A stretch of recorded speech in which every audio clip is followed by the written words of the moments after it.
مولاي صل وسلم دائما أبدا على حبيبك خير নতুন করে মুমিন হৃদয়ে আসে দূর করতে কালো রমজানের আলো রমজানের আলো রমজানের আলো রমজানের আলো রমজানের আলো রমজানের আলো রমজানের আলো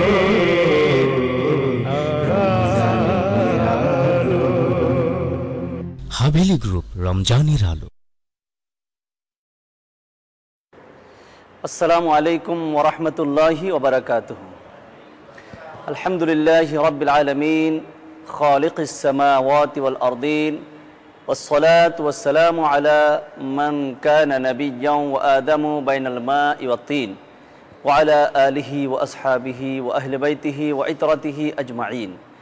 أما بعد فقد قال الله عز وجل في القرآن الكريم لقد نصركم الله ببدر وأنتم أذلة صدق الله مولانا العظيم وصدق رسوله النبي الحبيب الكريم ونحن على ذلك من الشاهدين والشاكرين والحمد لله رب العالمين. مولاي صل وسلم دائما أبدا على حبيبك خير الخلق كلهم. সুপ্রিয় দর্শক শ্রোতা, পবিত্র মাহে রমজান উপলক্ষে বিশেষ অনুষ্ঠান হাভেলি গ্রুপ রমজানের আলো থেকে আপনাদেরকে জানাচ্ছি অনেক অনেক শুভেচ্ছা। আজকে একটি বিষয়ে আপনাদের সামনে আমরা আলোচনা করব। সেই বিষয়টি হলো এই, ইসলাম আল্লাহর মনোনীত একমাত্র ধর্ম। আজকে সারা পৃথিবীতে 150 কোটি মুসলমান, এত বিশাল সংখ্যক মুসলমান যে ইসলাম ধর্ম আমরা লালন করে থাকি, এই ইসলাম কিন্তু সহজে আসেনি। এই ইসলামের পেছনে অনেক ত্যাগ তিতিক্ষা, অনেক কষ্ট, অনেক পরিশ্রম। স্বয়ং রাসূলুল্লাহ সাল্লাল্লাহু আলাইহি ওয়াসাল্লাম কষ্ট করেছেন, জিহাদ করেছেন, যুদ্ধের ময়দানে ঝাঁপিয়ে পড়েছেন। নবীজির সাথে সাথে হাজার হাজার সাহাবায়ে কেরাম তাদের জীবনের সব কিছু রেখে, জীবনের ঝুঁকি নিয়ে কাফের বেদিনদের সাথে যুদ্ধ করে, লড়াই করে, জিহাদ করে এই দিন ইসলামকে রক্ষা করেছেন, এই দিন ইসলামকে প্রতিষ্ঠিত করেছেন। সেই দিন ইসলাম আজকে আমরা পেয়েছি, একেবারে তৈরি করা একটি শরবতের মতো একেবারে সহজ সরলভাবে আমরা পেয়েছি। তাই তো আমরা ইসলামের মূল্যায়ন করতে জানি না। যে কষ্ট সাহাবায়ে কেরাম করেছেন তার লক্ষভাগের 1 ভাগও কিন্তু আমরা কষ্ট করি না। আজকে পবিত্র মাহে রমজান মোবারকের 17তম দিবসে আমরা সেই বিষয় নিয়ে আলোচনা করব। এমন একটা দিন, এই 17 তারিখ ইসলামের ইতিহাসের প্রথম যুদ্ধ, পবিত্র বদরের যুদ্ধ সংগঠিত হয়েছিল। স্বয়ং রাসূলুল্লাহ সাল্লাল্লাহু আলাইহি ওয়াসাল্লাম যে জিহাদের ময়দানে শরীক হয়েছিলেন, মাত্র 313 জন সাহাবীকে নিয়ে সহস্রাধিক কাফের বেদিনের সাথে যুদ্ধ করে, লড়াই করে প্রিয় নবী সাল্লাল্লাহু আলাইহি ওয়াসাল্লাম ইসলামের বিজয় কেতন উড়িয়েছিলেন। সেই বিজয়, চূড়ান্ত বিজয়ের ইতিহাস আজকে সারা পৃথিবীর মুসলমানদের সেই বিজয়ের সূচনা ঐতিহাসিক বদর দিবস। সেই যুদ্ধের মধ্যে যে সমস্ত সাহাবায়ে কেরাম অংশগ্রহণ করেছিলেন, আল্লাহ পাক রব্বুল আলামিন সমস্ত সাহাবীকে মাফ করে দিয়েছিলেন এবং ইরশাদ হয়েছে, ই'মালু মা শি'তুম, তোমরা যা ইচ্ছা তাই করতে পারো এখন থেকে। বদরের যুদ্ধ এমন একটি যুদ্ধ যে জিহাদের মধ্যে সাহাবায়ে কেরামের ত্যাগ তিতিক্ষা, কষ্ট, পরিশ্রম আল্লাহ পাক রব্বুল আলামিনের দরবারে কবুল হয়েছে। সেদিন তারা সবাই রোজাদার ছিলেন। তাদের ছিল না কোনো অত্যাধুনিক অস্ত্র শস্ত্র, ছিল না কোনো ট্রেনিং, ছিল সংখ্যায় কম। অধিক সংখ্যক কাফের বেদিনদের বিরুদ্ধে যুদ্ধে বিজয় লাভ করা, এটি সম্পূর্ণ মিরাকেল, একেবারে অবিশ্বাস্য। তারপরেও সত্য, কিভাবে তারা বিজয় লাভ করলেন, কিসের শক্তিতে তারা বিজয় লাভ করেছিলেন, কোন শক্তি তাদেরকে কাফের বেদিনদের সাথে ঝাঁপিয়ে পড়ার সেই সাহস, সেই হিম্মত জুগিয়েছিল? উত্তর একটাই, তারা ঈমানই বলে বলিয়ান ছিলেন এবং তারা নবী প্রেমে উজ্জীবিত ছিলেন। ইশক রসুল, নবী প্রেম, ইমানি তেজদীপ্ত বলিয়ানে তারা ঝাঁপিয়ে পড়েছিলেন। মহান রব্বুল আলামিন তাদেরকে সাহায্য সহযোগিতা করেছেন, আসমান থেকে ফেরেশতা নাজিল করে দিয়েছিলেন। লাকাদ নাসরাকুমুল্লাহু বিবাদরিন ওয়া আনতুম আযিল্লা। আল্লাহ পাক রব্বুল আলামিন ইরশাদ করেন যে হে মুসলমানরা, হে মুমিন মুসলমানরা, আমি তোমাদেরকে সাহায্য করেছিলাম বিবাদরিন, বদরের প্রান্তরে। আসমান থেকে আমি হাজার হাজার ফেরেশতা নাজিল করে দিয়েছিলাম। সুপ্রিয় দর্শক, সেই ঐতিহাসিক বদরের দিন, পবিত্র মাহে রমজানের 17 তারিখ, আমরা সেই সমস্ত ইতিহাসকে সামনে রেখে যদি আমাদের ঈমানকে মূল্যায়ন করতে পারি, তাহলেই হবে আমরা যথার্থ মুমিন এবং মুসলমান। আসুন, আমাদের নিয়মিত আয়োজন দর্শকদের প্রশ্ন উত্তর। আমরা চলে যাচ্ছি এখন আমাদের প্রশ্ন উত্তরে। আমাদের উপস্থিতি যারা উপস্থিত হয়েছেন, প্রিয় দর্শক, তারা আজকে এক একটা করে প্রশ্ন করবেন। আমরা সেই প্রশ্নের আলোকে সলিউশন করার চেষ্টা করব ইনশাআল্লাহ। এর বাহিরে, আমাদের আলোচ্য বিষয়ের বাহিরেও যদি আপনাদের কোনো প্রশ্ন থাকে, আপনারা প্রশ্ন করতে পারবেন। আমরা চেষ্টা করব সেই প্রশ্নের সমাধান দেওয়ার জন্য। আসুন, 1 নম্বর প্রশ্ন করতেছিলেন, কে যেন প্রশ্ন করেছে, প্লিজ আপনি প্রশ্ন করুন। আমার নাম মোহাম্মদ হারুনুর রশিদ। হুজুর, আপনার কাছে জানতে চাই, ইসলামে জিহাদের মর্যাদা কতটুকু? হ্যাঁ ভাই, প্রশ্ন করেছেন ইসলামে জিহাদের গুরুত্ব কতটুকু। আসলে ইসলামে জিহাদ ফরজ। আগে আমাকে জিহাদের কনসেপ্ট বুঝতে হবে। জিহাদ মানে প্রচেষ্টা। পরিভাষায় দ্বীন ইসলামকে প্রতিষ্ঠা করার জন্য এবং তাগুতি শক্তি থেকে দ্বীন ইসলামকে রক্ষা করার জন্য, আল্লাহ রসুলের দুশমনের হাত থেকে দ্বীন ইসলামকে, কোরআনে করিমকে হেফাজত করার জন্য বেদিনদের বিরুদ্ধে প্রচেষ্টা চালিয়ে যাওয়ার নাম হচ্ছে জিহাদ। এক কথায় ইসলামের শত্রুর বিরুদ্ধে যুদ্ধ করার নাম জিহাদ। জিহাদ 2 প্রকার, একটা জিহাদে আসগর আর একটা জিহাদে আকবর। একটা হচ্ছে জিহাদ বিল আসলাহা, অস্ত্র শস্ত্র নিয়ে যুদ্ধ করা, আর একটা হচ্ছে জিহাদ বিন নফস, নফসের সাথে যুদ্ধ করা। কোন এক যুদ্ধের ময়দান থেকে ফিরে এসে রাসূল করিম সাল্লাল্লাহু আলাইহি ওয়াসাল্লাম সাহাবায়ে কিরামদেরকে বলেছিলেন যে রাজাআনা মিনাল জিহাদিল আসগর ইলাল জিহাদিল আকবর। আমরা কাফের বেদিনদের সাথে যেই যুদ্ধ করেছিলাম সরাসরি অস্ত্র শস্ত্র নিয়ে, সেই যুদ্ধটা ছিল জিহাদে আসগর, ছোট যুদ্ধ। আর আমরা এখন চলে এসেছি বড় জিহাদের দিকে। এখন ইবলিস শয়তান আমাদের অন্তরে কুমন্ত্রণা দেবে, আমাদের ভিতরে প্ররোচনা দিয়ে আমাদেরকে দুনিয়াবী লোভ লালসার মধ্যে ফেলে দেওয়ার চেষ্টা করবে। গনিমতের মাল বন্টনের ক্ষেত্রে আমরা যেন লোভ লালসায় পড়ে না যাই। এক কথায় আমাদের নফসের সাথে আমাদেরকে এখন যুদ্ধ করতে হবে। সেই যুদ্ধের নাম হচ্ছে জিহাদে আকবর। জিহাদে আসগর হচ্ছে কাফের বেদিনদের বিরুদ্ধে, আর জিহাদে আকবর হচ্ছে নফসে শয়তানের বিরুদ্ধে। জিহাদ ছিল, জিহাদ আছে এবং কিয়ামত পর্যন্ত জিহাদ থাকবে। আল্লাহ পাক রব্বুল আলামিন কোরআনে কারীমে ইরশাদ করেছেন, ওয়া লাকুম লা তুকাতিলুনা ফি সাবিলিল্লাহ। তোমাদের কি হয়েছে, আল্লাহর রাস্তায় তোমরা জিহাদ করো না কেন? ওয়াজাহিদু ফি সাবিলিল্লাহি হাক্কা ওয়াজাহিদু ফি সাবিলিহি হাক্কা জিহাদি। তোমরা আল্লাহর রাস্তায় সত্যিকার অর্থে জিহাদ করো। এইভাবে জিহাদের অনেক অনেক আয়াতে কারিমা এসেছে। তো সুতরাং জিহাদ ছিল, জিহাদ আছে, জিহাদ থাকবে। যখনই আল্লাহর বিরুদ্ধে কোনো কথা আসবে, যখনই রসুলের শানে কোনো বেয়াদবি হবে, যখনই কোরআনে কারীমের বিরুদ্ধে কোনো ব্যঙ্গ করা হবে, কোরআনে কারীমের বিরুদ্ধে কোনো বক্তব্য আসবে, কোনো মন্তব্য আসবে, কোনো লেখনী আসবে, কোনো বক্তব্য আসবে, তখন প্রতিটি মুসলমানের ঈমানি দায়িত্ব হচ্ছে তার প্রতিবাদ করা, তার প্রতিরোধ করা, তাকে বন্ধ করে দেওয়া। হাদিস শরীফের মধ্যে আসছে, মান রাআ মিনকুম মুনকারান ফালইউগাইয়িরহু বিয়াদিহি। মান রাআ মিনকুম মুনকারান ফালইউগাইয়িরহু বিয়াদিহি। যদি তোমরা কোনো অন্যায় দেখো, অবিচার দেখো, শরীয়ত বিরোধী কোনো কার্যক্রমকে যদি তোমরা লক্ষ্য করো, তোমাদের দায়িত্ব হবে ফালইউগাইয়িরহু বিয়াদিহি, হাত দিয়ে, শক্তি দিয়ে সেটাকে প্রতিরোধ করা। ফাইন লাম ইয়াস্তাতি ফাবিলিসানিহি, সেটা যদি কোনো কারণে সম্ভব না হয়, ফাবিলিসানিহি, মুখে প্রতিবাদ করতে হবে, জবান দিয়ে প্রতিবাদ করতে হবে। ফাইন লাম ইয়াস্তাতি ফাবিকলবিহি, সেটাও যদি সম্ভব না হয়, অন্তর দিয়ে ঘৃণা করতে হবে। ওয়াযালিকা আদাফুল ঈমান, এটাই হচ্ছে দুর্বল ঈমানের পরিচায়ক। 1 নম্বর হাতে প্রতিরোধ, 2 নম্বর মুখে প্রতিবাদ, 3 নম্বর অন্তরে ঘৃণা প্রদর্শন করতে হবে। এই হলো জিহাদ। জিহাদের কনসেপ্ট আশা করি ক্লিয়ার হয়ে গেছে। এবার নেক্সট কোয়েশ্চেন। আসসালামু আলাইকুম, আমি মোহাম্মদ কাউসার হুসাইন, আমি একজন ছাত্র।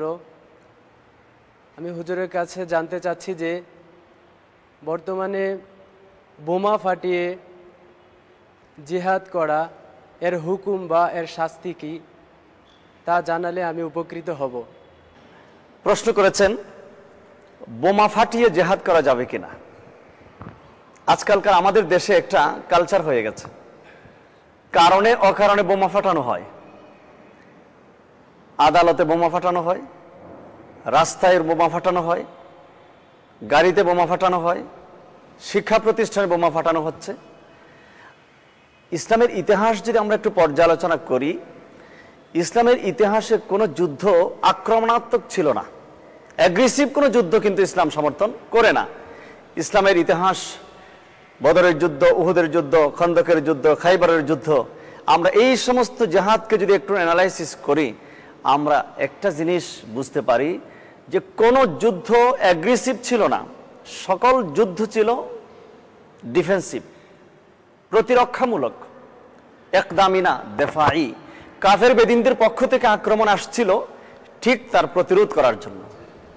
প্রথম সূচনা কিন্তু দুশমনদের পক্ষ থেকে, কাফেরদের পক্ষ থেকে, বেদিনদের পক্ষ থেকে। তখনই মুসলমানদের উপর হুকুম হয়েছে তোমরা প্রতিরোধ করো, তোমরা সেটার মোকাবেলা করো।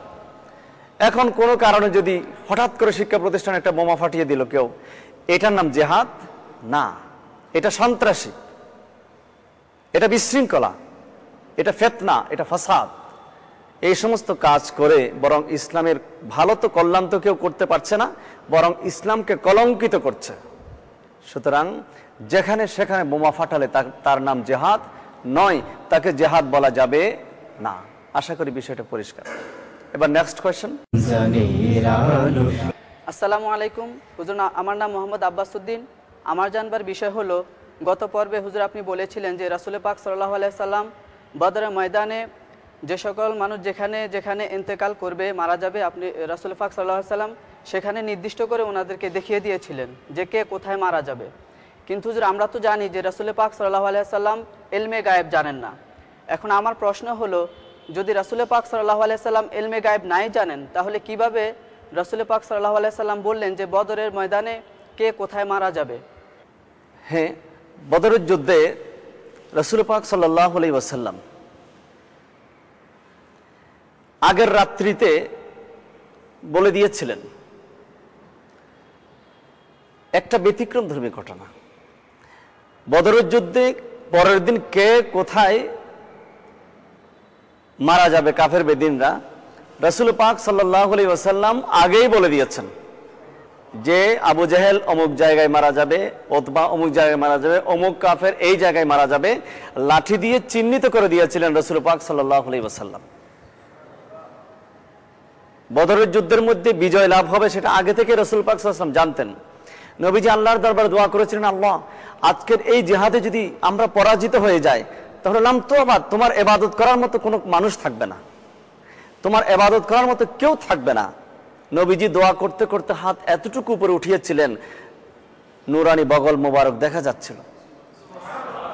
হযরত আবু বকর সিদ্দিক রাদিয়াল্লাহু তাআলা আনহু নবীজির হাত মোবারক ধরে বলেছিলেন, ইয়া রাসূলুল্লাহ যথেষ্ট হয়েছে, আর বলতে হবে না, আমার একান্ত বিশ্বাস আপনার দোয়া আল্লাহর দরবারে কবুল, নিশ্চয় আল্লাহ পাক রব্বুল আলামিন এই যুদ্ধের মধ্যে আমাদেরকে বিজয় দান করবেন। নবীজি আগের রাত্রি বলে দিয়েছিলেন যে কে কোথায় মারা যাবে। মজার ব্যাপার হলো, পরের দিন দেখা গেছে যে আল্লাহর হাবিব সাল্লাল্লাহু আলাইহি ওয়াসাল্লাম লাঠি মোবারক দিয়ে যেখানে যেখানে চিহ্নিত করেছিলেন এবং যেখানে যে মারা যাবে, কোন কাফের কোথায় মারা যাবে বলেছিলেন, ঠিক পরবর্তী দিন দেখা গেল ওই সমস্ত কাফেররা সেখানেই মরে পড়ে রয়েছিল। এটা সম্ভব, এটা সকলের দ্বারা সম্ভব না, এটা আমাদের প্রিয় নবীর দ্বারা সম্ভব। কারণ আল্লাহ পাক রব্বুল আলামিন আমাদের প্রিয় নবীকে সেই এলেম দান করেছিলেন, এটার নাম হচ্ছে ইলমে গায়েব। এটার নাম এলমে গায়েব। আল্লাহ প্রদত্ত এলমে গায়েবের মাধ্যমে নবীজি বলেছিলেন যে অমুক জায়গায় অমুক কাফের, অমুক জায়গায় অমুক কাফের, অমুক জায়গায় অমুক কাফের মারা যাবে, এবং যেইভাবে বলেছিলেন সেইভাবেই হয়েছে। পবিত্র কোরআনে কারীমের মধ্যে আল্লাহ পাক রব্বুল আলামিন ইরশাদ করেছেন সূরা নিসা 133 নম্বর আয়াতে, ওয়াল্লামাকা মা লাম তাকুন তা'লামু ওয়া কানা ফাদলুল্লাহি আলাইকা আযীমা। রাসূল, আপনি যাহা জানতেন না আল্লাহ পাক রব্বুল আলামিন আপনাকে সব কিছু জানিয়ে দিয়েছেন। ওয়াল্লামাকা, আপনাকে জানিয়ে দিয়েছেন, মা লাম তাকুন তা'লাম, যা আপনি জানতেন না, ওয়া কানা ফাদলুল্লাহি আলাইকা আযীমা, এবং এটাই হচ্ছে আপনার উপর আল্লাহর অনেক বড় একটা দয়া, মেহেরবানি, অনুগ্রহ। আল্লাহ পাক রব্বুল আলামিন বলছেন আপনি যেটা জানতেন না সেটা আল্লাহ পাক জানিয়ে দিয়েছেন। এই আল্লাহ প্রদত্ত এলেমের মাধ্যমে, আল্লাহ প্রদত্ত এলমে গায়েবের মাধ্যমে আমার পেয়ারা নবীজি বলতে পেরেছিলেন যে কে কোথায় মারা যাবে, এবং সেই যেভাবে বলেছিলেন সেইভাবেই হয়েছে। আশা করি বিষয়টা কমপ্লিট। এবার নেক্সট কোয়েশ্চেন। আরেকটা প্রশ্ন আসছে, ভাই প্রশ্ন করলেন যে অনেকে বলে নবী এলমে গায়েব জানেন, এই কথা বিশ্বাস করা শিরিক। কথাটা মোটেই সঠিক নয়।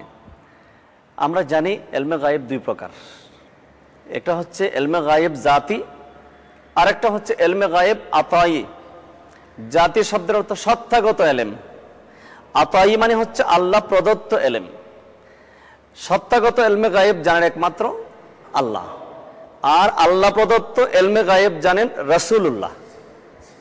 সূরা আলে ইমরানের মধ্যে আসছে, মা কানা আল্লাহু লিইউতলিয়াকুম আলাল গায়ব ওয়ালাকিন্নাল্লাহা ইয়াজতাবি মিন রাসূলিহি মান ইয়াশা। আল্লাহ পাক রব্বুল আলামিনের শান এটা নয় যে তিনি এলমে গায়েব কাউকে দান করবেন, তবে ওয়ালাকিন্নাল্লাহা ইয়াজতাবি, কিন্তু আল্লাহ পাক রব্বুল আলামিন নির্বাচিত করেন তার রাসূলদের মধ্য থেকে যাকে তিনি পছন্দ করেন। রাসূলদের মধ্য থেকে যাকে তিনি পছন্দ করেন তাকে এলমে গায়েব দেওয়ার জন্য নির্বাচিত করেন। এবার যদি বলেন যে রাসূলদের মধ্য থেকে কাকে এক নাম্বার পছন্দ করেন, উত্তর আসবে যদি নাম্বার 1 হন তিনি আমাদের প্রিয় রাসূল সাল্লাল্লাহু আলাইহি ওয়াসাল্লাম। এবং সেই এলমে গায়েবের মাধ্যমে মিশকাত শরীফের মধ্যে আসছে, সেটা বুখারী শরীফের মধ্যে আছে, হাদিস শরীফ খানা আসলে বাবু বাদে খালকিল্লাহ, যে রাসূল পাক সাল্লাল্লাহু আলাইহি ওয়াসাল্লাম একদিন সৃষ্টির শুরু থেকে সৃষ্টির শেষ পর্যন্ত যা কিছু ছিল, যা কিছু আছে এবং যা কিছু হবে সকল কিছু বলে দিয়েছিলেন। হাত্তা দাখালা আহলুল জান্নাতি আল জান্নাতা ওয়া আহলুন নার আন নারা, কে কে জান্নাতে যাবে তাও বলে দিয়েছিলেন, কে কে জাহান্নামে যাবে তাও বলে দিয়েছিলেন। হাদিসের রাবি বলেন ফাআহফাজুনা ফাহাফিজা মান হাফিজা ওয়া নাসিয়া মান নাসিয়া, আমাদের মধ্যে যাদের স্মৃতিশক্তি ভালো ছিল তারা মুখস্থ রেখেছে, এবং যাদের স্মৃতিশক্তি দুর্বল ছিল তারা ততটুকু মুখস্থ রেখেছে। একবারে ফজরের নামাজের পর থেকে মিম্বরে আরোহণ করে জোহরের নামাজ পর্যন্ত, জোহরের নামাজ শেষ করে মিম্বরে আরোহণ করে আসর নামাজ পর্যন্ত, আবার আসর নামাজ পড়ে মিম্বরে আরোহণ করে মাগরিব পর্যন্ত, সকাল থেকে সন্ধ্যা পর্যন্ত নবীজি একদিন শুধু বক্তব্য দিয়েছিলেন সৃষ্টির শুরু থেকে সৃষ্টির শেষ পর্যন্ত, কিয়ামত পর্যন্ত কে কে জান্নাতে যাবে, কে কে জাহান্নামে যাবে সকল কিছু বলে দিয়েছিলেন। এই জন্য আল্লাহ পাক রব্বুল আলামিন কোরআনে কারীমের শেষ পারার সূরা আত-তাকবীরের মধ্যে ইরশাদ করেছেন, ওয়ামা হুয়া আলাল গায়বি বিদানিন, আমার রাসূল গায়েবের সংবাদ দিতে তিনি কৃপণতা করেন। সুতরাং আমার রাসূল আমাদের প্রিয় নবী সাল্লাল্লাহু আলাইহি ওয়াসাল্লাম এলমে গায়েব জানেন, এই কথা বিশ্বাস করা শিরিক হবে কেন? বরং এই কথার বিশ্বাস করার নাম হচ্ছে ঈমান। কারণ দিয়েছেন কে? আল্লাহ। তো আল্লাহ দিয়েছেন, আমি বিশ্বাস করতে সমস্যাটা কোথায়? দেওয়ার মালিক কে? আল্লাহ। তো আল্লাহ যদি দিয়ে থাকেন আমার বিশ্বাস করতে সমস্যাটা কোথায়? তাহলে তো বোঝা গেল আল্লাহর শক্তিকে স্বীকার করছে না তারা, আল্লাহ দিতে পারেন এটাও তারা বিশ্বাস করতে চাচ্ছে না। আলিমুল গায়ব ফালা ইউযহিরু আলা গায়বিহি আহাদান ইল্লা মান ইরতাদা মিন রাসূলিহি, সূরা জিন 26 নম্বর আয়াত। আলিমুল গায়বে, আল্লাহ পাক রব্বুল আলামিন হচ্ছেন গায়েবের আলেমুল গায়েব, ফালা ইউযহিরু আলা গায়বিহি আহাদা, তিনি তার ইলমে গায়েব কারো কাছে প্রকাশ করেন না, ইল্লা মানির তাদামির রুসুলিহি, শুধুমাত্র প্রকাশ করেন কার জন্য? যা রাসূলদের মধ্য থেকে যাকে তিনি পছন্দ করেন। এইভাবে রাসূলের ইলমে গায়েব, ভবিষ্যতে কি হবে না হবে। এক সাহাবী এসে প্রশ্ন করেছিলেন, ইয়া রাসূলুল্লাহ, বলেন দেখি আমার বাবার নাম কি? হুজুর বললেন, তোমার বাবার নাম অমুক। আব্দুল্লাহ ইবনে হুযায়ফা এসে বললেন, ইয়া রাসূলুল্লাহ, আমার বাবার নাম কি? বলে, তোমার বাবার নাম হুযায়ফা। আরেকজন এসে বললেন, ইয়া রাসূলুল্লাহ, আমার বাবার নাম কি? নবীজি বললেন, তোমার বাবার নাম অমুক। এক পর্যায়ে হুজুর নিজে জালালিয়তের মধ্যে এসে বলে, ফাসআলুনি আম্মা শি'তুম, তোমাদের যা ইচ্ছা তা প্রশ্ন করো, আজকে আমি তোমাদের সকল প্রশ্নের উত্তর দেব। এ হলো আমার রাসূলের শান। তো আল্লাহ যদি দিয়ে থাকেন, আমাদের মানতে কোনো অসুবিধা আছে না। এটাই আহলে সুন্নাত ওয়াল জামাতের আকীদা, হলো যে আল্লাহ পাক রব্বুল আলামিন তার প্রিয় রাসূল সাল্লাল্লাহু আলাইহি ওয়াসাল্লামকে ইলমে গায়েব দান করেছেন। এটাই হচ্ছে চূড়ান্ত ফয়সালা। Next question. আসসালামু আলাইকুম হুজুর, আপনার কথা শুনে মনে হলো, কথা শুনে বুঝতে পারলাম যে আমাদের নবী করিম সাল্লাল্লাহু আলাইহি ওয়াসাল্লাম ইলমে গায়েব জানেন। তো হুজুর, আপনার কাছে আমার একটু প্রশ্ন, আমরা এর থেকে আরো বেশি বিস্তারিত জানতে পারবো কোন কোন বইগুলো পড়লে, সেগুলোর নাম যদি একটু বলতেন তাহলে ভালো হতো। হ্যাঁ ভাই, প্রশ্ন করেছেন যে রাসূল পাক সাল্লাল্লাহু আলাইহি ওয়াসাল্লামের ইলমে গায়েব সম্পর্কে আরো বিস্তারিত জানার জন্য উনি কোন বইটি পড়তে পারেন। উনি একটা বইয়ের রেফারেন্স চাচ্ছেন। তো আমরা বলবো, অনেক বই আপনি পড়তে পারেন। পবিত্র কোরআন শরীফের রেফারেন্স দিয়েছে আমরা সূরা নিসা 133 নম্বর আয়াত, সূরা আলে ইমরান 189 নম্বর আয়াত এবং সূরা জিন 26 নম্বর আয়াত। আপনি বুখারী শরীফের হাদিস রেফারেন্স দিয়েছে আমরা বাবু বাদে খালকিল্লাহ, মিশকাত শরীফের মধ্যে আসছে, মুসলিম শরীফের মধ্যে আছে। এক কথায় সেহাসিতার অনেক কিতাবের মধ্যে আমরা এই হাদিসগুলো পেয়ে যাই, যে হাদিস থেকে প্রমাণিত হয় যে আমাদের রাসূল সাল্লাল্লাহু তাআলা আলাইহি ওয়াসাল্লাম গায়েব জানতেন। আমাদের রাসূলকে তো তিনি একজন আল্লাহর নবী। আর নবী কাকে বলা হয়? নবী শব্দের অর্থই তো গায়েবের সংবাদদাতা, গায়েবের সংবাদদাতা। সবচাইতে বড় গায়েবকে আল্লাহ। আমরা কি আল্লাহকে দেখেছি? কিন্তু আল্লাহর উপর ঈমান এনেছি। আল্লাযীনা ইউমিনুনা বিল গায়ব, আমরা আল্লাহকে দেখি নাই, না দেখে ঈমান এনেছি রাসূলের কথায়। সবচাইতে বড় জিহাদ, সবচাইতে বড় গায়েব হচ্ছে কে? আল্লাহ। তো ঠিক আছে, আপনি যেহেতু জানতে চেয়েছেন, আপনি একটি কিতাব আপনি পড়তে পারেন। সেই কিতাবের নাম হচ্ছে আদ-দাওলাতুল মাক্কিয়া বিল মাআদ্দাতিল গায়বিয়া। আদ-দাওলাতুল মাক্কিয়া, আপনি সংক্ষেপে এতটুকু মুখস্থ রাখতে পারেন, আদ-দাওলাতুল মাক্কিয়া। লেখক 14 শতাব্দীর মুজাদ্দিদ আলা হযরত আজিমুল বরকত ইমাম আহমদ রাজা ফাজলে বেরেলি রহমতুল্লাহি আলাই। তিনি 14 শতাব্দীর মুজাদ্দিদ ছিলেন। একটা মজার ঘটনা আছে এই বিষয়ে। তিনি যখন পবিত্র হজ করতে গেলেন, সেখানে ওনার বিরুদ্ধে একটা অভিযোগ আসলো যে উনি রাসূলের ইলমে গায়েব মানেন, এটা শিরিক। তো সেখানকার প্রশাসন ওনাকে গ্রেপ্তার করলো। গ্রেপ্তার করে ওনাকে জিজ্ঞেস করলো যে আপনি নাকি রাসূলের ইলমে গায়েব মানেন, এটা তো ঠিক না। উনি বললেন, কেন ঠিক না? আমি তো না, এটা আল্লাহ পাক রব্বুল আলামিন প্রমাণ করে দিয়েছেন আমার নবী গায়েব জানেন। এটা তো আমি বলি না, এটা আমার আল্লাহ বলেন, এটা আমার রাসূল বলেন। তো আল্লাহ এবং রাসূল যেটা বলেন, আমি কি সেটা বলবো না? অবশ্যই বলবো। তো তারা বললেন যে আপনি কি প্রমাণ করে দিতে পারবেন? উনি বললেন, ঠিক আছে, আমি প্রমাণ করে দেব। বলে, ঠিক আছে, আমাদেরকে প্রমাণ করে দেন, কিভাবে? উনি বললেন, আমি তো কোনো কিতাবপত্র নিয়ে আসিনি, তবে আপনারা আমাকে সুযোগ দিলে আমি একটা কিতাব আপনাদেরকে লিখে দিতে পারবো।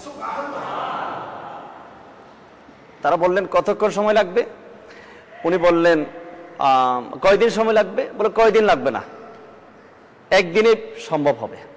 তারা ব্যবস্থা করলো। আমরা একটা জিনিস লিখতে গেলে আমাদের কোরআন শরীফ লাগে, তাফসীর লাগে, হাদিস শরীফ লাগে, অনেক কিতাবপত্রের সহযোগিতায় আমরা কোনো কিছু লিখি।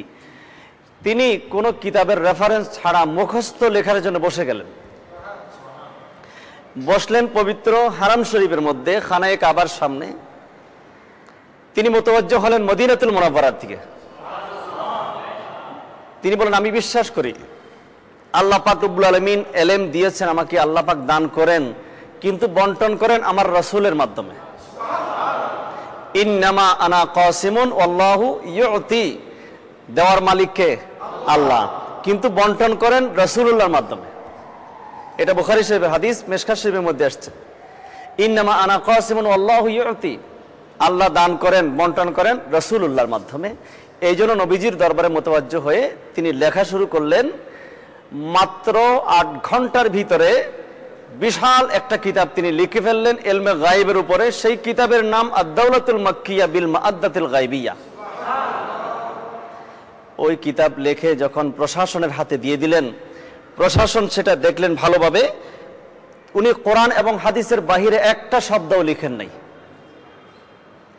কোরআন হাদিসের বাহিরে উনি কোনো শব্দ লিখেন নাই, কোরআন হাদিসের বাহিরে কোনো কথা তিনি বলেন নাই। তখনই তাকে সেখান থেকে মুক্তি দেওয়া হলো, যে বেকসুর খালাস দেওয়া হলো। তিনি পবিত্র হারাম শরীফে হজ্জে বাইতুল্লাহ আদায় করলেন, এরপরে জিয়ারতে মদিনায়ে মুনাওয়ারা আদায় করলেন, সব কিছু শেষ করে চলে আসলেন। এই হলো আদ-দাওলাতুল মাক্কিয়া কিতাবের ইতিহাস প্রেক্ষাপট। আমরা আপনাদেরকে অনুরোধ করতে পারি, আপনারা আদ-দাওলাতুল মাক্কিয়া বিল মাআদ্দাতিল গায়বিয়া, এই কিতাবটা বাংলা ভাষায় অনুবাদ হয়েছে, অনুদিত হয়েছে, আপনারা সেই বইটুকু পড়বেন। সেখানে কোরআন এবং হাদিসের আলোকে প্রামাণ্য দলিলের ভিত্তিতে তিনি প্রমাণ করেছেন যে আল্লাহ পাক রব্বুল আলামিন আমাদের নবীকে যে সমস্ত বিশেষ বৈশিষ্ট্য দান করেছেন, তন্মধ্যে অন্যতম একটা বৈশিষ্ট্য হচ্ছে ইলমে গায়ব। এটা মানার নাম হচ্ছে ঈমান, এটা মানার নাম হচ্ছে আল্লাহকে মানা। এটাকে যদি আমরা না মানি, আল্লাহর শক্তিকে আমরা অমান্য করলাম, কোরআনকে অস্বীকার করলাম, হাদিসকে অস্বীকার করলাম। আমরা কারো ব্যক্তিগত কাউকে খুশি করার জন্য কিছু বলবো না। আমরা যা বলবো পবিত্র কোরআন থেকে বলবো, আমরা যা বলবো পবিত্র হাদিস শরীফ থেকে বলবো। কোরআন এবং হাদিস যেটা বলে আমরা কি সেটা মানতে বাধ্য না? আশা করি বিষয়টা পরিষ্কার হয়ে গেছে। এবার নেক্সট কোয়েশ্চেন।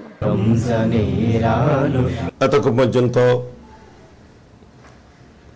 এই স্টুডিওতে উপস্থিত উলামায়ে কেরাম ইলমে গায়ব হুজুর করিম সাল্লাল্লাহু আলাইহি ওয়াসাল্লামের জন্য আছে কিনা এ নিয়ে আলোচনা করেছেন। আলহামদুলিল্লাহ, অনেক দলিল আদিল্লার ভিত্তিতে উপস্থিত উলামায়ে কেরাম কোরআন এবং হাদিসের আলোকে হুজুর করিম সাল্লাল্লাহু আলাইহি ওয়াসাল্লামের জন্য ইলমে গায়ব সাবিত করেছেন এবং হুজুর সাল্লাল্লাহু আলাইহি ওয়াসাল্লামের জন্য ইলমে গায়ব আছে। হুজুর সাল্লাল্লাহু আলাইহি ওয়াসাল্লামকে আল্লাহ জাল্লা শানুহু যে ইলমে গায়ব প্রদান করেছেন, এটাকে উলামায়ে কেরামের বর্ণনা থেকে সাব্যস্ত হলো এটা ইলমে আতাই। আল্লাহ জাল্লা শানুহুর কাছে যে ইলমে গায়ব আছে সেটা হলো জাতি। জাতি আর আতাই এক নয়। এই জন্য যে সমস্ত আয়াতের মধ্যে উলামায়ে কেরাম বলেছেন ইলমে গায়ব আল্লাহ ছাড়া আর কেউ জানে না, সেটা হলো জাতি। আর যে সমস্ত আয়াত এবং দলিলের মধ্যে আল্লাহর নবী এবং রসুলগণ গায়ব জানেন বলে প্রমাণিত হয়েছে, সেগুলো হলো ইলমে আতাই। সুতরাং কোরআনে করিমের মধ্যে অসংখ্য আয়াতের মধ্যে ইলমে গায়ব সম্পর্কে আয়াত রয়েছে। পুরো কোরআন শরীফে হলো ইলমে গায়বের মূল দলিল এবং ভিত্তি। ওই সমস্ত আয়াতে কেরামের মধ্যে উলামায়ে কেরামও পাঠ করেছেন। তন্মধ্যে উল্লেখযোগ্য আয়াত আল্লাহ তাআলা ইরশাদ করেন সূরা আল ইমরানের মধ্যে 84 নম্বর আয়াতে, যালিকা মিন আনবাইল গায়ব নুহিহি ইলাইকা। 2 নম্বর আয়াত সূরা ইউসুফের মধ্যে 102 নম্বর আয়াত, যালিকা মিন আনবাইল গায়ব নুহিহি ইলাইকা। সূরা হুদের মধ্যে 49 নম্বর আয়াত, তিলকা মিন আনবাইল গায়ব নুহিহা ইলাইকা। সূরা আল ইমরানের 179 নম্বর আয়াতের মধ্যে আল্লাহ তাআলা ইরশাদ করেন, মা কানা আল্লাহু লিয়ুতলিয়াকুম আলাল গায়ব ওয়ালাকিন্নাল্লাহা ইয়াসতাবি মিন রুসুলিহি মান ইয়াশা। এই সমস্ত আয়াতে করিমের মাধ্যমে স্পষ্টভাবে সাব্যস্ত হুজুর করিম সাল্লাল্লাহু আলাইহি ওয়াসাল্লামকে আল্লাহ জাল্লা শানুহু ইলমে গায়ব প্রদান করেছেন। আসসালামু আলাইকুম, আমার নাম মোহাম্মদ আরিফুল ইসলাম। আমরা অনেকেই আলা হজরতের নাম শুনে থাকি, কিন্তু আলা হজরতকে তা আমরা অনেকেই জানি না। ওনার সম্পর্কে বিস্তারিত জানালে উপকৃত হব।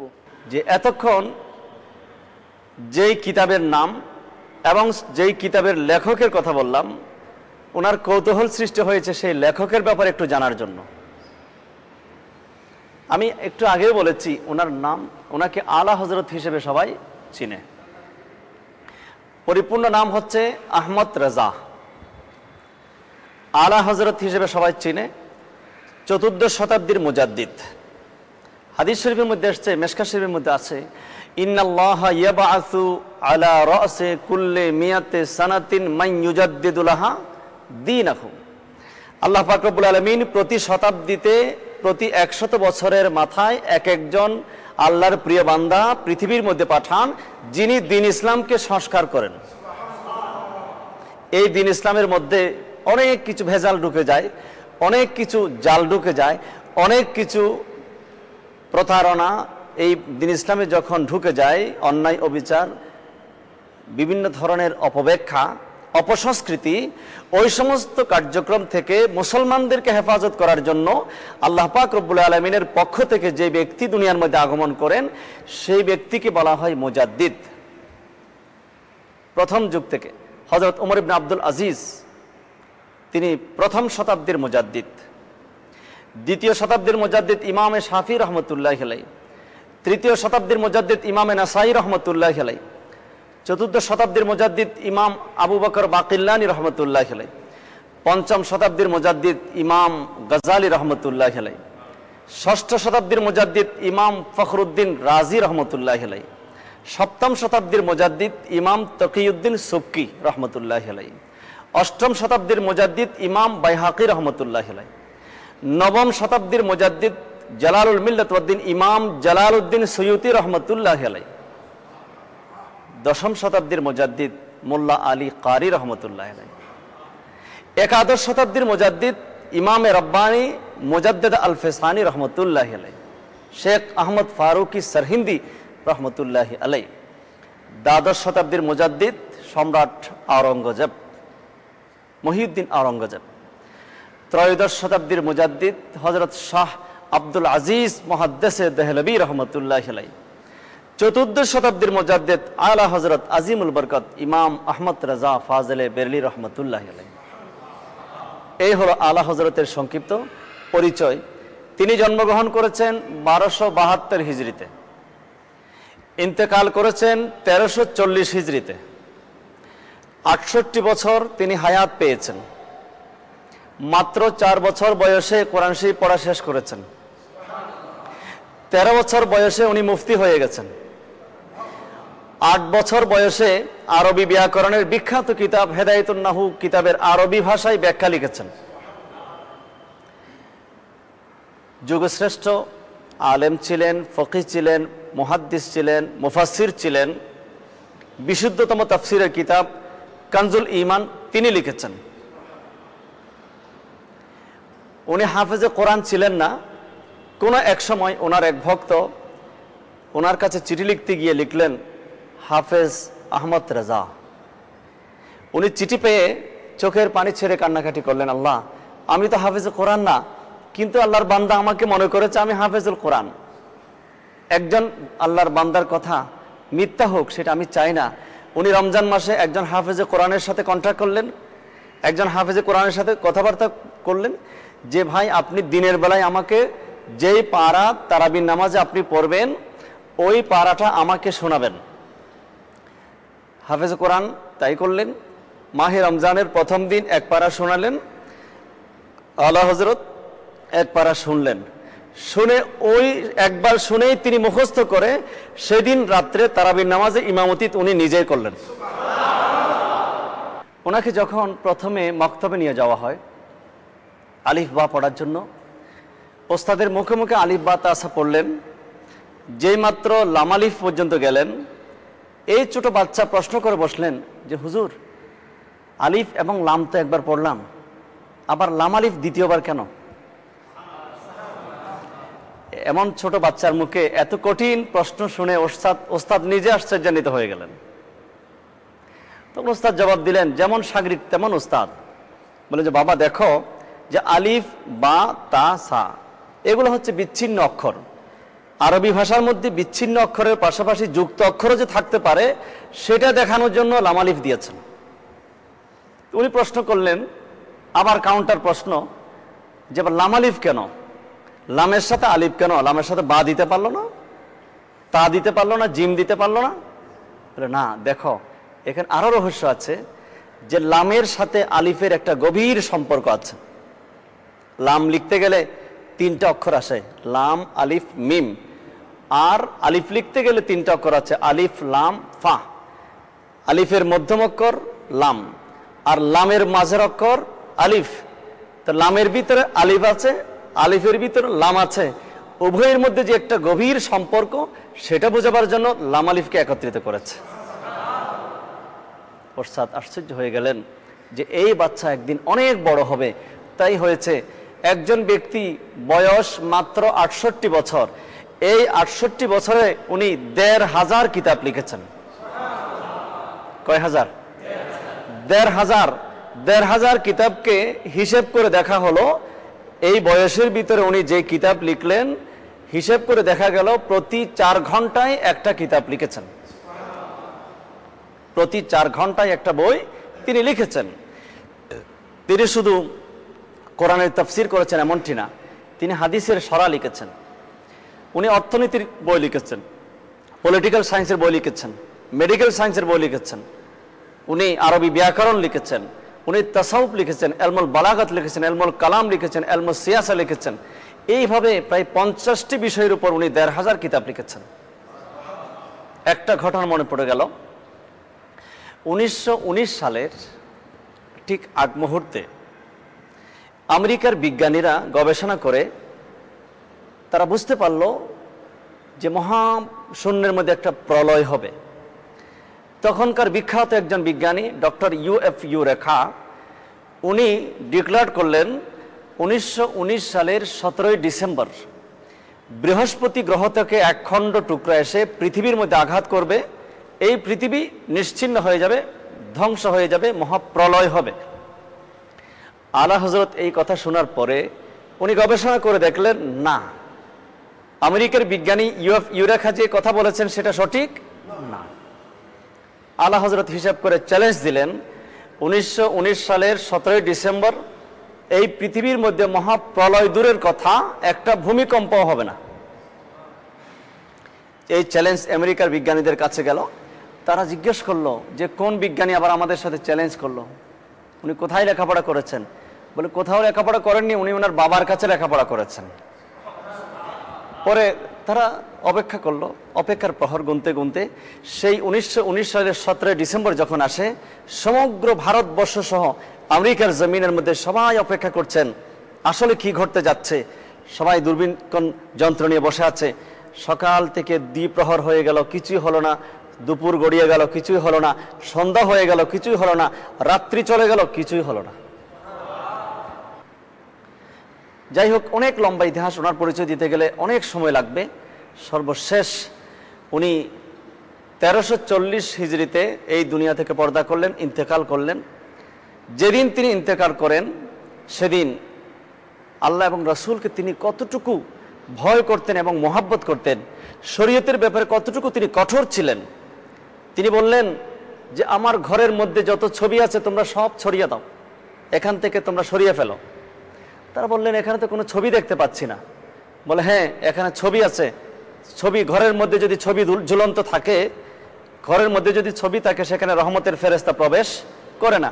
লা তাদখুলুল মালাইকাতু বাইতান ফিহি কালবুন ওয়ালা তাসাবির, যে সমস্ত ঘরের মধ্যে ছবি থাকে এবং কুকুর থাকে সেখানে রহমতের ফেরেশতা আসে না। অনেক খোঁজ খবর নিয়ে দেখলেন যে এখানে কোনো ছবি পাওয়া যাচ্ছে না। উনি বললেন আছে, তোমরা ছবি বের করো। পরে বলে হুজুর আমরা তো কোথাও খুঁজে পাচ্ছি না। বলে দেখো আমার ওই বক্সের মধ্যে কিছু টাকা আছে, ওই টাকার মধ্যে মানুষের ছবি আছে। শরীয়ত কাকে বলে, শরীয়তের প্রতি কতটুকু তিনি কঠোর ছিলেন। সেদিন শামের সিরিয়ার এক বুজুর্গ ব্যক্তির স্বপ্ন দেখলেন যে বিশাল এক মরুভূমি, রাসূল পাক সাল্লাল্লাহু আলাইহি ওয়াসাল্লাম অনেক সাহাবায়ে কেরামদেরকে নিয়ে দাঁড়িয়ে আছেন, মনে হচ্ছে যেন কার জন্য অপেক্ষা করছেন। ইনি রাসূল পাক সাল্লাল্লাহু আলাইহি ওয়াসাল্লামকে সালাম দিয়ে বললেন, ইয়া রাসূলুল্লাহ আপনি কার জন্য অপেক্ষা করছেন? আমার নবী জবাব দিলেন, আমি আহমদ রেজার জন্য অপেক্ষা করছি। আহমদ রেজাকে বলে হিন্দুস্তান বাড়ি, সে আমার প্রেমিক, আমি তার জন্য অপেক্ষা করছি। উনি ঘুম থেকে উঠে সোজা হিন্দুস্তানে চলে আসলেন। যেই ব্যক্তির জন্য স্বয়ং রাসূলুল্লাহ সাল্লাল্লাহু আলাইহি ওয়াসাল্লাম অপেক্ষা করেন, ওই ব্যক্তির মর্যাদা কত, আমি তার সাথে একটু সাক্ষাৎ করব। তিনি সেই সিরিয়া থেকে হিন্দুস্তানে আসলেন। আস্তে আস্তে প্রায় 1 সপ্তাহ সময় লেগে গেল। সেই বেরেলিতে আসলেন, হিন্দুস্তানের ইন্ডিয়ার বেরেলিতে এসে খোঁজখবর নিলেন যে আহমদ রেজা ওনার বাড়ি কোন জায়গায়। তো এলাকার স্থানীয় লোকজন তাকে জিজ্ঞেস করলেন যে কেন? বলে আমি একটু ওনার সাথে সাক্ষাৎ করতে এসেছি। আপনি কোন জায়গা থেকে এসেছেন? বলে আমি সিরিয়া থেকে এসেছি। বলে না, আপনার আশা তো পূর্ণ হবে না। বলে কেন? বলে যার সাথে আপনি সাক্ষাৎ করতে এসেছেন উনি তো 1 সপ্তাহ আগে ইন্তেকাল করেছেন। বলে কত তারিখ? বলে 25শে সফর। কোন টাইম? এই টাইমে। উনি বললেন হায়রে আল্লাহর কসম, আমি সেই সময়ই স্বপ্ন দেখেছি যে আল্লাহর রাসূল সাল্লাল্লাহু আলাইহি ওয়াসাল্লাম সাহাবায়ে কেরামদেরকে নিয়ে এই ব্যক্তির জন্য অপেক্ষা করছিলেন, যেই সময়ে উনি ইন্তেকাল করেছিলেন। আল্লাহর রাসূলের দরবারে কতটুকু মকবুল তিনি হয়েছিলেন। এমন একজন ব্যক্তিত্ব আলা হযরত আজিমুল বরকত ইমাম আহমদ রেজা ফাজিল বেরেলী রহমতুল্লাহি আলাইহি। আশা করি সংক্ষিপ্ত হলো আমরা ওনার জীবনী সম্পর্কে কিছু জানতে পেরেছি। আল্লাহ পাক রব্বুল আলামিন ওনাদের জীবনী অনুসরণ করার আমাদের সকলকে তৌফিক দান করুন, সবাই বলি আমিন। সুপ্রিয় দর্শক, আজকে আমরা অনেক কিছু জানতে পেরেছি। বিশেষ করে আজকের বিষয় ছিল পবিত্র বদর যুদ্ধ। এই বদর যুদ্ধের মধ্যে মহানবী সাল্লাল্লাহু আলাইহি ওয়াসাল্লাম তার একান্ত আশেক প্রিয় সাহাবীদেরকে নিয়ে, মাত্র 313 জন সাহাবী নিয়ে সহস্রাধিক কাফের বেদিনদের সাথে যুদ্ধ করে, লড়াই করে, সেখানে 14 জন সাহাবী শাহাদত বরণ করে যেই দিন ইসলামের ভিত্তি স্থাপন করলেন, সেই দিন ইসলাম আস্তে আস্তে তিলে তিলে আজকে এতটুকু পৌঁছেছে, সারা পৃথিবীতে ছড়িয়ে পড়েছে। আজকে সারা পৃথিবীতে 150 কোটি মুসলমান। আমরা সকলেই সেই বদরি সাহাবীদের কাছে চির ঋণী। আমরা তাদেরকে স্মরণ করি। আল্লাহ পাক রব্বুল আলামিন তাদেরকে চিরজীবী ঘোষণা করেছেন, লা তাকুলু লিমান ইউকতালু ফি সাবিলিল্লাহি আমওয়াত বাল আহইয়াউন ওয়ালাকিন লা তাশউরুন। যারা আল্লাহর রাস্তায় জিহাদ করে শহীদ হয়ে গেছে তাদেরকে আল্লাহ পাক রব্বুল আলামিন জীবন্ত ঘোষণা করেছেন। তারা জীবিত, তারা হায়াতের মধ্যে আছে, তারা জীবিত আছে। এই সমস্ত শুহাদায়ে ইকরামকে ওসিলা করে আমরা আল্লাহর দরবারে দোয়া করব, আল্লাহ পাক রব্বুল আলামিন যেন আমাদের জাগতিক পারলৌকিক মুক্তি নিশ্চিত করেন এবং আমাদের জীবনকে ধন্য করেন। আমরাও যেন তাদের মতো আশিক রাসূল নবী প্রেমিক হয়ে নিজের জীবনকে ধন্য করতে পারি। আল্লাহ পাক কবুল করুন, সবাই বলি আমিন। সুপ্রিয় দর্শক, আজকে এতটুকু। আগামীকালকে ইনশাআল্লাহ আবারও আপনাদের সাথে সাক্ষাৎ হবে। আপনারা সবাই ভালো থাকুন, সুস্থ থাকুন। ওয়াখিরু দাওয়ানা আনিল হামদুলিল্লাহি রাব্বিল আলামিন। আসসালামু আলাইকুম ওয়া রাহমাতুল্লাহি ওয়া বারাকাতুহু।